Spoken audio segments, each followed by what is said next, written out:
Jeeva today பார்வையாளர்களுக்கு வணக்கம். இன்றைய நேர்காணலில் பொருளாதார வல்லுநர், காங்கிரஸ் கட்சியினுடைய மூத்த பிரமுகர் ஆனந்த் சீனிவாசன் அவர்கள். சார் வணக்கம். சார் வணக்கம். சார், இப்போ சிபிஎஸ்சியினுடைய 12th எக்ஸாமில் ரீவல்யூஷன் கேட்ட ஒரு பையன், அவன் கேட்டதுக்கு ஃபிசிக்ஸ் பேப்பர் கேட்டால் வேறு பேப்பர் கிடைக்கிது. இன்னொரு பையன் கெமிஸ்ட்ரி பேப்பர்லேயும் மாறி வருது. அவர் எழுதுகிற பேப்பருக்கு பதிலாக வேற ஒருத்தருடைய மார்க்கு வருது. அந்த பையன் குழம்பி இருக்கிறாப்புல. இன்னும் சொல்லப்போனால் இது மனிதர்கள் திருத்தினா தவறாயிருங்கிறதுக்காண்டி ஆட்டோமேட்டிக்காக இப்போ இது டெக்னிக்கலாகவே திருத்துற மாதிரியான விஷயங்கள்லாம் நாங்கள் அப்டேட்டாக கொண்டு வந்திருக்கோம்னு இவங்களுடைய தேசிய கல்விக் கொள்கை, நேஷனல் எஜுகேஷன் பாலிசி சிஸ்டம் படி இதெல்லாம் நாங்கள் திருத்திருக்கோம்னு சொல்கிறாங்க. ஹியூமன் எரர் வரக்கூடாதுன்னு பண்ண இந்த விஷயத்தில் பார்த்தீங்கன்னா ஏகப்பட்ட எரர், மிஸ்டேக்கு, அந்த ரீவல்யூஷன் போட்டு வாங்கின பசங்களுக்குலாம் அதிர்ச்சியாக இருக்குது. என்னடா நம்ம பேப்பர் கேட்டால் வேற ஒரு பேப்பர் வருதுங்கிற மாதிரியான விஷயம் போய்கிட்டு இருக்கு. இதை எப்படி பார்க்கணும்? இதுக்கு பொறுப்பேற்பது தர்மேந்திர பிரதான் தான், பாஜக தான் அதுக்கு பொறுப்பேற்கணுங்கிற மாதிரி காங்கிரஸ் போன்றவர்கள் விமர்சனம் பண்ணிட்டு வராங்க. இதை எப்படி வெறும் அரசியலாக பார்க்கணுமா, இல்லை எஜுகேஷன் நடந்த ஒரு நிர்வாக தவறா? இதை எப்படி பார்க்கணும்? இது ஃபர்ஸ்ட் ஒரு பெரிய ஷாக்கு. இது ரீவேல்யூவேஷன் கேட்டவனுக்கு தான் இந்த வண்டவாளம் தண்டவாளம் ஏறி இருக்கு. அப்போ ரீவேல்யூவேஷன் கேட்காதவனுக்கெல்லாம் என்ன இருக்குங்கிறது ஒரு பெரிய கேட்டதுனால தான் இது தெரிஞ்சிருக்கு. இது 2 2 ஒரு கேஸ் தான் வெளில அவன் ட்வீட் பண்ணிட்டான். அந்த பையன் வேதாந்த்ங்கிறவன், கல்கட்டாவில் இருக்கிற பையன் அதை ட்வீட் பண்ணிட்டான். ட்வீட் பண்ணி அவன் என்ன சொல்கிறான், இது என் பேப்பரே இல்லைன்னு சிக்னேச்சரோட காட்டுறான். இதுதான் என் ஹேண்ட் ரைட்டிங்கு, இந்த ஹேண்ட் ரைட்டிங் இப்படி இருக்குது, இது எந்த இல்லைன்னு காட்டுறான். நீங்கள் ட்விட்டரில் பார்த்தீங்கன்னா சில பேர் எங்களுக்கு இன்னும் 5 நாள் 6 நாள் பேப்பர் கேட்கல, நாங்கள் கேட்ட பேப்பர் வேறு, எங்களுக்கு வந்த பேப்பர் வேறுன்னு ட்விட்டர் ஃபுல்லாக இருக்குது. இது சுப்ரீம் கோர்ட்டுக்கு போயிருக்கு. பட் இதில் என்ன இப்போ பயம்னா, இதெல்லாம் எப்படின்னா 2 தப்பானா நம்ம அட்ஜஸ்ட் பண்ணிடலாங்கிற மாதிரி கிடையாது. இப்போ இது பல கோடி பேர் எக்ஸாம் எழுதியிருப்பாங்க. 5 பேருக்கு தப்பாக இருந்ததுன்னு வைங்க, மீதி 95ம் கரெக்டாக போட்டானாங்கிற சந்தேகம் வந்துடும். ஸோ இது நீங்கள் திரும்பி எக்ஸாம் வைக்க போகிறீங்களா? எல்லாருக்கும் 20% கிரேஸ் மார்க் போட போகிறீங்களா? ஏன்னா இது எக்ஸாமை வச்சு தான் பல பேருக்கு குவாலிஃபிகேஷனே டிசைட் ஆகும். அவனுக்கு இன்ஜினியரிங் காலேஜ் கிடைக்குமா, மெடிக்கல் காலேஜ் கிடைக்குமா, லாயருக்கு படிக்க போகிறானா. அண்ட் டெல்லியிலலாம் எப்படின்னா 98, 99 தான் கட் ஆஃப். இந்த லேடி ஸ்ரீராம், டெல்லி யூனிவர்சிட்டிலலாம் 97, 98 தான் கட் ஆஃப். ஸோ அவனோட கட் ஆஃப் ஸ்டூடெண்ட்லாம் என்ன ஆகும்? இந்த வருஷம் எழுதின சிபிஎஸ்சி ஸ்டூடெண்ட்ஸோட லைஃபே இந்த எக்ஸாம் தான் டிசைடு பண்ணும். நீங்கள் நிறைய வாட்டி சொல்லலாம், இது மாதிரி இதெல்லாம் டிசைட் பண்ணாது, லைஃப்பில் எப்படி வேணால் கம்பேக் பண்ணான்னு. அதுக்கு உங்களுக்கு பணம், சக்தி எல்லாம் அது பொதுவாக சொல்கிறது இருங்க, சொல்லிட்டேன். அதெல்லாம் எப்படின்னா, இப்போ நான் கட்டப்பட்டேன், பட் நான் சரியாக மார்க்கெல்லாம் வாங்கலை. பட் நான் எந்தெல்லாம் எப்படின்னா, எனக்கு நல்ல எங்கள் அப்பா, அம்மா, தாத்தா, பாட்டிக்கெல்லாம் பல சோஷியல் அண்ட் அதர் இன்ஃப்ளூயன்ஸ் இருந்தது. பையன் 2 வருஷம் வீட்டில் உட்காந்துருந்தாலும் ஒன்றும் ஆகிடாது. அதுக்கப்புறம் யார்கிட்டயா பேசி வாய்ப்பு வாங்கி கொடுத்து திரும்பி வேலை வந்துடலாம். இப்போ சாதாரணமாக ஒரு கிராமத்தில் படிக்கிற பையனோ, இல்லை ஒரு எக்கனாமிக்லி பேக்வேர்ட் செக்ஷனில் இருக்கிறவனோ, அவனால் திரும்பி கம்பேக்லாம் பண்ண முடியாது. அவங்க ஃபேமிலியே இந்த எக்ஸாமை நம்பி தான், பையன் இந்த இடத்துல மார்க் வாங்கிடுவான், இன்ஜினியரிங் காலேஜ் போவான். இப்போ நீங்கள் என் நண்பர் சுபாஷ் நடத்துகிறார், சுஜித் நடத்துகிறார் மாத்திரம் ஃபவுண்டேஷன்னு, இன்னொருத்தர் ஆனந்தம் ஃபவுண்டேஷன் நடத்துகிறாரு, இன்னொருத்தர் சூர்யா அகரம் சூர்யா சார் அகரம் ஃபவுண்டேஷன் ஒன்று நடத்துகிறாரு. இதெல்லாம் குவாலிஃபிகேஷன் என்ன? நீ ஏழையாக இருந்தாலும் நீ மார்க் வாங்கினா தான் உள்ள சேர்ப்பான். இதெல்லாம் நம்மளுக்கு என்ன நம்பிக்கை? கவர்மெண்ட் மார்க் கரெக்டாக தான் போடுவது. இது இண்டிபெண்டன்ஸுக்கு முன்னாடிலேருந்து எஸ்எஸ்எல்சி புக்கெல்லாம் கொடுப்பாங்க. அந்த காலத்துலேருந்து இது நடந்துருக்கிற சிஸ்டம். 100 வருஷமாக எங்கள் அப்பாவோட எஸ்எஸ்எல்சி புக்கு என்கிட்ட இருக்குது. நான் சொல்கிறது புரியுதுங்களா? மன்மோகன் சிங் 3ஆம் கிளாஸில் எழுதினது பாகிஸ்தானில் கையெழுத்து போட்டு கொடுத்தாங்க அவருக்கு சர்டிஃபிகேட்டு. ரைட்டா? இவ்வளோ தூரம் கவர்மெண்ட்டு. அப்போ அது இந்தியா தானே? அது இந்தியா தானே? அந்த வெள்ளக்கார ரெக்கார்ட்லேருந்து ஒழுங்காக இருக்குது. ஸோ இது டெம்பரே ஆகாது. நீங்கள் வந்த மார்க்கு தான் உண்மையான மார்க்கு. நான் சரியாக எழுதினேன், அவன் மார்க் போடலன்னா நீங்கள் சொல்ல முடியாது. இப்போ சிஸ்டமை இன்னும் ஓப்பன் ஆக்கிறதுக்கு என்ன பண்ணுறாங்க? நீங்கள் பணம் கட்டினா அந்த மார்க் ஷீட்டே உங்களுக்கு கொடுத்துரும், அந்த ஆன்சர் பேப்பரும் உனக்கு கொடுத்துருவோம். அந்த ஆன்சர் பேப்பரில் நீ என்ன தப்பு இருக்குதுன்னு சொல்லலாங்கிறது தான். இப்போ நீங்கள் என்ன பண்ணுறீங்க? ஹியூமன் இன்டர்வென்ஷனை குறைக்கிறதுக்கு இது கம்ப்யூட்டர் மூலமாக இதை கரெக்ட் பண்ணுறீங்க. இப்போ நீங்கள் யாருக்கு இந்த கோஎம்ப்டுன்னு ஒரு கம்பெனிக்கு இது கொடுத்துருக்கீங்க? கான்ட்ராக்ட் கொடுத்தது யார்? கவர்மெண்ட் தான் கான்ட்ராக்ட் கொடுத்துருக்கு. நீங்கள் அரியலூரில் ஒரு ஆக்சிடென்ட் நடந்தபோது சாஸ்திரி ரிசைன் பண்ணுறாரு. ஆமாம். ஒரு இது ஃபர்ஸ்ட் அமைச்சரவையிலிருந்து ரிசைன் பண்ணுறாரு. நேரு வேணாங்கிறாரு. நேரு வேணாங்கிறாரு. இருந்தாலும் தார்மீக பொறுப்பு எடுக்கிறாரு. ஒரு ஏரோப்ளேன் கீழ விழுந்து மாதவராவ் சிந்தியா ரிசைன் பண்றாரு. சிவில் ஏவியேஷன் மினிஸ்டர் ரிசைன் பண்றாரு. போன யுபிஏ கவர்மெண்ட்ல பல மினிஸ்டர் ரிசைன் பண்ணாங்க. ஏ ராஜா ரிசைன் பண்ணாரு. கனிமொழி ரிசைன் பண்ணாங்க. பல பேர் ரிசைன் பண்ணி ஜெயில்ல கூட போனாங்க. ஸோ, இவ்ளோ பெரிய தப்பு நடக்குது. கிளியரா தப்புன்னு தெரிஞ்சிருச்சு. அந்த பையன் எடுத்து போட்டுடுறான். என் பேர் வேதாந்த். இதுதான் என்னோட சிக்னேச்சரு. இதுதான் என் கையெழுத்து. இந்த கையெழுத்த எனக்கு குடுக்கப்பட்டது இந்த பேப்பர். இது இப்ப புகஞ்சு வந்து சுப்ரீம் கோர்ட் வரைக்கும் போயிடுச்சு. பல குழந்தைகள் போயிடுச்சு. இதுக்கு தார்மீக பொறுப்பெடுத்து ஒரு அமைச்சர் ரிசைன் பண்ணலன்னா, எதுக்கு ரிசைன் பண்ணணும்? அவங்க தான் வேதம் ஓதுறேன், அத பண்றேன், இத பண்றேங்கிறாங்க. வேதம் இதான் சொல்லிக் குடுக்குதா? ரிக்வேதம், யஜுர்வேதம் இந்த வேதம்லாம் இதுதான் சொல்லிக் குடுக்குதா? பொய்யும் புதுகும் சொல்லிக்கிட்டு கான்ட்ராக்ட்ட எவனுக்கு வேணா குடுத்துட்டு, அ ஸ்டூடண்ட் வாழ்க்கைய கெடுன்னா சொல்லிக் குடுக்குது? எந்த கீதையில இது எழுதி இருக்குது? கீதையில என்ன சொல்லுது? உன் கடமைய செய்யுங்கிறது. அப்போ ஒருத்தன் கடமைய செய்யலைன்னா அவன வெள்ளப்போன்னு சொல்ல வேண்டியது தானே! இது வந்து இவன் முன்னாடியே எனக்கு குடுத்துருக்கேன் கான்ட்ராக்ட். இதுக்கு முன்னாடியே அவன் தெலுங்கானால பலர் குளறுபடி பண்ணியிருக்கிறான். 2019 கேசி சந்திரசேகர ராவ் இருந்தபோது, குளோபரினான்னு இன்னொரு கம்பெனி பேர வச்சுக்கிட்டு, அந்த கேஸ்லயும் இது நடந்திருக்கு. அப்ப எந்த பேசிஸ்ல இவனுக்கு இந்த கான்ட்ராக்ட் குடுத்தீங்க? அதே கம்பெனி தான் இது. சரி, நீங்க இது பண்ண போறீங்க.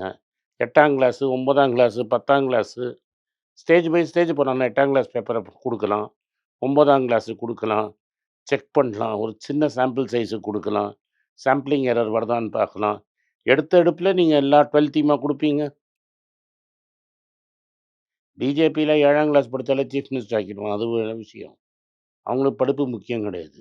பட் நான் என்ன கேட்கிறேன், ஆனா இன்னைக்கு படிச்சவனுக்கே வேலை வாய்ப்பு இல்லாம இருக்குது. இன்னொரு சர்வே என்ன சொல்லுது? 100 பேருக்கு டிகிரி வாங்கியிருக்கான். 40 பேருக்கு வேலை இல்லன்னு. அப்ப வேலை வாய்ப்பு இல்லாதம்போது, இந்த பையனுக்கு டிகிரி போஸ்ட்டே கிடைக்காம போயிடுச்சுன்னா? இப்ப நான் நிஜமாவே 95 மார்க் வாங்கியிருக்கிறேன். நீ எனக்கு 70 மார்க் போட்டிருக்கிற. எனக்கு கிடைக்க வேண்டிய இன்ஜினியரிங் காலேஜ்ல எனக்கு சீட்டு கிடைக்கலன்னா என் லைஃபே போயிடுச்சுல்ல. என் லைஃபோட திசையே நீங்க மாத்திட்டீங்கல்ல. சரி, இது மட்டும் தனியா நடந்ததா? நீட் பேப்பர் லீக் ஆயி எல்லாருக்கும் WhatsAppல சர்க்குலேட் ஆமா. ஆயிடுச்சு. நிறுத்தி கூட 20 எக்ஸாம நிறுத்தி கூட வச்சிருந்தாங்க. எக்ஸாம் நிறுத்தல. 26,00,000 பேர் எக்ஸாம் எழுதிட்டான். எக்ஸாம் எழுதின அப்புறம் கேன்சல் பண்ணிட்டீங்க. அதுக்காக 2 குழந்தைங்க சூசைடு கூட பண்ணிடுச்சு. இங்க அனிதா சூசைடு பண்ணும்போது, வலதுசாரிகள் என்ன சொன்னாங்க? நீங்க வந்து து ட தேவையில்லாம ஒரு சூசைட பெருசா ஆக்கி, அத நேஷனல் நியூஸ் ஆக்கி பார்க்குறீங்க. சிம்பத்தி கிரியேட் பண்றீங்க. கவர்மெண்ட்டுக்கு எகென்ஸ்ட்டா பண்றீங்க. எடப்பாடி கவர்மெண்ட்டுக்கு எகென்ஸ்ட்டா பண்றீங்க. அப்படிலாம் பேசினது நீ மறந்திருக்க மாட்ட. நீ டிவில தான் இருந்த அப்போ. உங்க டிவில ஆமா. அனிதாவ கவர் நியூஸ் பண்றச்ச 18 அப்படி தான். பேசினாங்க. நியூஸ் 18 தான். அந்த இடத்துல அப்படி கவர் பேசினாங்க. ரைட்டா? இன்னைக்கு அதே நியூஸு நேஷனல் நியூஸ்ல அந்த குழந்தை செத்து போயிடுச்சுன்னு சொல்றீங்களா? அப்புறம் இந்த காங்கிரஸ்காரங்க அங்க போனா அந்த குழந்தை வந்து ரூ. 10,00,000 கடன் வச்சு செத்து போயிருக்கு. அவன் வந்து மார்க் எழுதி போட்டு வந்திருக்கான். 720க்கு 650 மார்க் வரும் எனக்குன்னு. 650னா கவர்மெண்ட் காலேஜ்ல அவனுக்கு எம்பிபிஎஸ் பொசிஷன் கிடைச்சிருக்கும். இப்ப திரும்பி நீ கேன்சல் பண்ணி என்னைக்கு எக்ஸாம் இப்ப செப்டம்பர்ல காலேஜ் ஆரம்பிச்சிருக்கும். இப்ப கவுன்சிலிங் போயிருக்கணும். நீ என்னைக்கு ரிசல்ட்ட நடத்தி எக்ஸாம வச்சு, திரும்பி எக்ஸாமுக்கு படம் எடுத்து, திரும்பி அந்த ஹை லெவல் ஆஃப் பெர்ஃபார்மன்ஸ் படிச்சு, அவன் 300 வாட்டி எக்ஸாம் எழுதி, 300 மார்க் நீ நெனச்சா எக்ஸாம் வைப்ப, நெனச்சா கேன்சல் பண்ணுவ. அது எப்படி லீக் ஆச்சு? 2டே 2 டீச்சர புடிச்சு ஜெயில்ல போட்டா லீக் ஆயிடுச்சா? இதுக்கு முன்னாடி வருஷம் கூட சுப்ரீம் கோர்ட் வரைக்கும் போச்சு. குஜராத்ல ஒரு இடத்துல லீக் ஆச்சு. என்ன பண்ணாங்க? கொஸ்டின் பேப்பர வெளில எடுத்து ஆன்ஸர எழுதி கொண்டு போய் வச்சாங்க. இது குஜராத்ல தான் நடந்தது. இதுவும் ஒரு பிஜேபி ரூல் ஸ்டேட்ல தான் நடக்குது. 26,00,000 குழந்தைங்க வாழ்க்கையில விளையாடுறீங்க. யுபில எவ்வளோ பேப்பர் லீக் ஆயிருக்கு. பீகார்ல எவ்வளோ பேப்பர் லீக் ஆயிருக்கு. இப்ப நீட் யார்ட்ட வருது? நேஷனல் டெஸ்டிங் சென்டர்ல வருது. அதே நேஷனல் டெஸ்டிங் சென்டர் தான் ஐஐடி, ஜேஇ நடத்துறான். அவன் ஏன் வரமாட்டேங்குது? இதில மட்டும் ஏன் ஊழல் வருது? ஏன்னா ஐஐடி, ஜேஇ வந்து வெறும் ஒரு கார்மெண்ட்ஸ் காலேஜுக்கு மட்டும் தான் சீட் அது. இந்த நீட்ல ஏன் ஊழல் வருதுன்னா, தனியார் பிரைவேட் காலேஜ்ல சீட்டு கிடைக்கிறது கூட இது மூலமா தான் கிடைக்க போகுது. அவனுக்கு வருஷத்துக்கு ரூ. 30,00,000 ஃபீஸ், ரூ. 40,00,000 ஃபீஸ் வாங்கணும். ஸோ ஒரு தனியாருக்கு ஒரு இன்ட்ரெஸ்ட் இருக்கு அந்த எக்ஸாம்ல பசங்களுக்கு முன்னாடியே பேப்பர குடுத்து ரெடி பண்ணணும்னு. நீ அது மாரி ரெடி பண்ணேன்னா, எது மாரி டாக்டர் வருவான்? அந்த நீட் மாரி இப்ப நீட் எக்ஸாமே லீக் பண்ணி கையில குடுத்தேன்னா, எது மாரி ஆள் டாக்டரா வருவான்? இத நீங்க டைரக்ட்டா எப்படி சார் கவர்மெண்ட்டோட பண்ண முடியும்? இது நீ எந்த தானேய்யா கவர்மெண்ட் நடத்தின. இருந்தாலும் இல்ல அரசு நடத்துவது வேற. இத உடனே ஒரு மந்திரியுடனும், ஒரு ஒரு இது ஒரு க க க அரசுடனும் அவ மோடியும் தொடர்புபடுத்தினா, அது ஒரு அரசியலா தானே ஆகும். நீ அப்படி கிடையாது. சம்மந்தப்பட்ட அதிகாரிகள் கான்செப்ட்ட தானே அப்ப பார்க்கணும். நீ மினிஸ்டர் தானே ஃபர்ஸ்ட் டைம் குடுக்குற. ம். கான்ட்ராக்ட் குடுக்குறது மினிஸ்டர் தானே கான்ட்ராக்ட் குடுப்பான். மினிஸ்டருக்கு தெரியாம இங்க இந்த அப்ப மினிஸ்டருக்கே தொடர்பு இருக்குதுல்ல. டெஃபினட்டா இருக்கும். ம். ஃபர்ஸ்ட் டைம் கான்ட்ராக்ட் குடுக்குற. இந்த ஆளுக்கு தவறு நடந்திருக்குன்னு தெரியறது. அவனுக்கு கான்ட்ராக்ட் குடுத்துட்டு எனக்கு தெரியலன்னு எப்படி மினிஸ்டர் சொல்லுவான்? ம். ஒரு 4, 5 குழந்தைங்க சூசைட் பண்ணிடுச்சு. ம். அந்த 4 குழந்தைங்கள உயிர் போனதுக்கு கூட தார்மீக பொறுப்பு எடுத்துக்க மாட்டாங்களா? இப்ப நீங்க எதுக்கு தார்மீக பொறுப்பு எடுப்பாங்க? ம். அது மட்டும் இல்ல, இன்னொரு செய்தியும் கேள்விப்பட்டிருப்பீங்க. அந்த வேதாந்தாங்கிற பையன் வந்து பாகிஸ்தானிய அவன் ட்வீட் பண்றான். அ அதுக்கு எப்படி பிஜேபி சொல்லுது? அவன் பாகிஸ்தானி ஏஜென்ட். பாகிஸ்தானிங்குது. அ, நல்ல வேளை வேதாந்துன்னு பேர் இருக்கு. அ. இஸ்மாயில் இருந்தா அவுட்டு அந்த பையன். இஸ்மாயில் பேர் இருந்தா அவன காலியே பண்ணியிருப்பாங்க. இவன் ஐஎஸ்ஐஎஸ்ஐ வேஷம் போட்டு வந்து எழுதுனான்னு கூட சொன்னாலும் சொல்லுவாங்க. இத நான் என்ன கேட்கிறேன், இதெல்லாம் ஒரு நல்லதுக்கு அழகா? ம், ம், ம். ம். இதெல்லாம் நடந்துன்னு இருக்கு. 9ஆம் கிளாஸ்ல இந்த வாட்டிலேருந்து 3 லாங்குவேஜ் படிக்கணும்னு. ஆமா. பிஎம் ஸ்ரீ இந்த இதெல்லாம் இப்ப கொண்டு ஆமா. வர போறாங்க. 3வது லாங்குவேஜ். ம், ம். அதுக்கு அண்ணாமலையே எதிர்ப்பு தெரிவிக்கிறார். மேபி அண்ணாமலை கட்சி மாற போறாரோ! கட்சி இல்ல. அதுக்கு அவர் ரெடி தனி ஆயிட்டாரு. கட்சி தொடங்க போறார். அவர் ஒரு தனி கட்சி தொடங்க போகிறார் அப்படின்னு ஒரு ஒரு தகவல் இருக்கு. அதனால இது வந்து ஒரு எதிர்ப்பு தெரிவிச்சுட்டாரு. ம். தமிழ்நாட்டுல பிஎம் ஸ்ரீ எதிர்த்து அண்ணாமலை பேசிட்டாரு. அது ஒரு பெரிய செய்தி. அது பெரிய செய்தி. அ, அ, அ. பட் இதுல என்ன வருத்தம்னா, பல பேர் வந்து கேந்திரிய வித்யாலயா அவங்க பசங்க படிக்கிறதுக்கு எம்பி சீட் ரெக்கமெண்டேஷன்லாம் வாங்கினாங்க. ஆமா, ஆமா. நல்ல காலேஜா தான் இருந்தது. காங்கிரஸ் காலத்துல ஒழுங்கா இருந்தது தான். அது ஸ்கீம் இடையில அது எப்பயோ இது பண்ணாங்களே அது அது அது பண்ணக்கூடாது பண்ணக்கூடாதுன்னு பண்ணி சொன்னாங்க. ரைட்டா? இதுல என்ன பியூட்டின்னா, சிபிஎஸ்இன்னா ஏதோ சென்ட்ரலா கரெக்ட்டா பண்ணுவாங்க. ஸ்டேட் கவர்மெண்ட்டோட பெட்டர் சிலபஸ்ஸு. பசங்க நல்லா மார்க் வாங்கும்னு சிபிஎஸ்இ ஸ்கூல்லுன்னு. இப்ப இவர் அடிக்கிற கூத்துல, சிபிஎஸ்இ வந்து ஸ்டேட் போர்டோட மோசம்ன்னு சொல்லி, எல்லாரும் இப்ப என்ன பண்ணுவாங்க, கேம்பிரிட்ஜ், ஐஜிஎஸ்சி, ஐபின்னு 3 வந்துருச்சு. எல்லாம் வெளிநாட்டு மார்க்கிங். ஆமா. இன்டர்நேஷனல் இப்ப ஸ்டடி. எல்லாரும் என்ன பண்ணுவாங்கன்னா, இந்த இதே வேணாம்ப்பா, சிபிஎஸ்இயே வேணாம். ஸ்டேட் போர்டும் வேணாம், சிபிஎஸ்இ வேணாம். நேரா ஐபிக்கு போலான்னு. யார் போவான் ஐபிக்கு? இந்த பணம் வச்சிருக்கிறவன் வருஷத்துக்கு ரூ. 2,00,000 ரூ. 3,00,000 கட்டக்கூடியவன் தான் போவான். இப்ப கட்டப்பட போறது யாரு? ஏழைங்க தான். நீங்க எதுக்கு இப்போ கடன வச்சு, இன்னைக்கு ஒரு நடுத்தர குடும்பத்தில மேக்ஸிமம் செலவு எதுல வருது? மேக்ஸிமம் செலவு வந்து இதுல தான் வருது. படிப்புக்கு தான் வருது. இங்க கடன வச்சு, உடன வச்சு ஒரு சிபிஎஸ்இ ஸ்கூல்ல படிச்சா பையன் தொர என்ன இங்கிலீஷ் தொர மாரி, வெள்ளைக்கார தொர மாரி இங்கிலீஷ் பேசுவான். ஹிந்தி பேசுவான். அவன் கேரியர் சேஃப் ஆயிடும்னு தான் பசங்க கொண்டு போய் சிபிஎஸ்இல சேர்க்குறாங்க. அவன் இங்க உட்காந்துட்டு இந்த வேலைய பண்ணான்னா, அப்ப அந்த ஏழை லைஃப்லாம் என்ன ஆகுது? சிபிஎஸ்இல இப்ப நம்ம ஊர்ல ஒரு ரூ. 40,000 ரூ. 50,000 ஃபீஸ் கட்டக்கூடியவங்க தான் சிபிஎஸ்இல படிக்கிறாங்க. நான் சொல்றது ஒரு ரூ. 50,000 இல்லாட்டா நீ சிபிஎஸ்இ ஸ்கூல்ல படிக்க முடியாது. நான் சொல்றது புரியுதா இல்லையா? அப்ப இந்த தன்மை வந்து திருப்பியும் பொருளாதாரத்துல பின்தங்கி இருக்கவங்களுக்கு ஒரு பெரிய பின்னடைவை தரும். இந்த ஊர்ல வந்து 2 அப்ப தான்ப்பா. அது பிளான் பண்ணியே பிஜேபி பண்ணுதுன்னு நினைக்கிறீங்களா? நான் பிளான் பண்ணதுல இது என்ன அர்த்தம்? நீங்க என்ன சொல்லுவீங்க? இவ்ளோ சிம்பிளா எப்படி தப்பு பண்ண முடியும்? நீட்ல டெஃபினட்டா வந்து தனியார் மெடிக்கல் காலேஜோட இன்ஃப்ளூயன்ஸ்ல தான் இது நடக்குது. வட இந்தியால பிஜேபி ஆதரவுல வச்சிருக்கிற மெடிக்கல் காலேஜுக்கு அடிக்கிற கூத்து தான் இது. ம். ஓகே. அப்ப முழுக்க உங்க தனியாருக்கு குடுப்பது, அந்த கோச்சிங் சென்டரோட அந்த லிங்க் கோச்சிங் வச்சிருப்பது. சென்டர் லிங்க் லிங்க் எல்லாம் எல்லாமே. இதுல ஒரு மாஃபியா இருக்கு அங்க. ம், ம், ம். பார்ப்போம். அடிப்படையான கல்வி பிரச்சனை. ஆனா அதுல அரசு அதுல என்ன எனக்கு பயமா இருக்குன்னா, இதுல அடிபட போறது எங்க வீட்டு பசங்களோ கிடையாது. ம். இல்ல ஜீவா வீட்டு பசங்களோ கிடையாது. எப்படியாவது முதல் தலைமுறை எப்படியாவது அடிச்சு படிச்சு வெளில நம்ம ஒரு நம்ம வந்துடணும். குடும்பத்தையே அடுத்த கட்டத்துக்கு கொண்டு இப்ப போணும். எங்க அப்பாலாம் வந்து ஒரு சாதாரண வீட்ல வந்தவர் தான். அவர் படிச்சு முன்னேறினத்தால தான் இங்க நான் உட்கார்ந்துட்டு இருக்கிறேன். அவரும் அவர் அண்ணன் எல்லாம் படிச்சதுனால தான் இங்க உட்கார்ந்துட்டு இருக்கிறேன். அவர் வந்ததெல்லாம் காமராஜ் காலம். பட் அது கல்வி வாய்ப்பினால தான் வந்தாரு.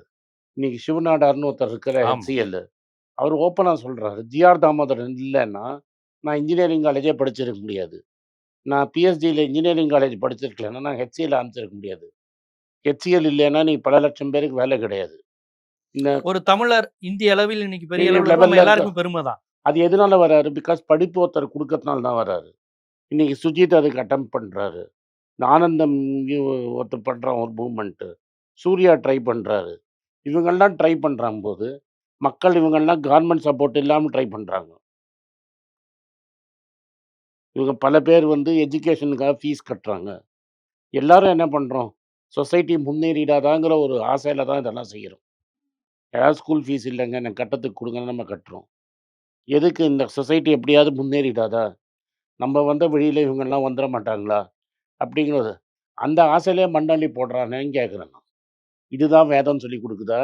இதுதான் கீதை சொல்லிக் குடுக்குதா? அப்ப நீட்டுங்கிற பேர்ல இவங்க நடத்துறது வந்து வியாபாரம். முழுக்க வியாபாரம். ஒரு பெரிய மாஃபியா, கல்வி மாஃபியா, மாஃபியா. கல்வி மாஃபியா தான். இதுக்கு அரசுக்கும் மந்திரி சபைக்கும் இவருக்கு தொடர்பு டெஃபினட்டா இருக்கு. தொடர்பு இருக்கு. இல்லாட்டா எப்படி பண்ண முடியும் நீ? பாப்போம். ரொம்ப ஒரு முக்கியமான பிரச்சனை நாட்டினுடைய அரசியல் கட்சி கடந்து ஒவ்வொரு இந்திய குடிமகனுக்கும் இது ஒரு ஆபத்த தரக்கூடியது. ஏன்னா கல்வியில் கை வச்சுட்டா அந்த சமுதாயமே அழிஞ்சிரும். அதுதான். அப்படி ஒரு விஷயத்த இன்னைக்கு நடந்துகிட்டு இருக்கு. இதை எதிர்த்து கேள்வி கேட்பவர்களை வழக்கம் போல தேச விரோதி, பாகிஸ்தானி, கிறிஸ்துவ மிஷினரி என்னென்ன வார்த்தைகள் இருக்கோ அதெல்லாம் அவங்க சொல்லி பேசுவாங்க. ஆனா அதை கடந்து இதில் பின்னால் இருக்கக்கூடிய ஆபத்தை உணர்ந்து நம்ம நாட்டு மாணவர்களுடைய கல்வியை, ஏழை எளிய மாணவர்களுடைய கிடைக்கக்கூடிய வாய்ப்பை காப்பாற்ற வேண்டிய பொறுப்பு நம்மை போன்றவர்களுக்கு இருக்கு அப்படிங்கிறத ரொம்ப விரிவான தகவலுடன் சொன்னீங்க. நன்றி, வணக்கம்.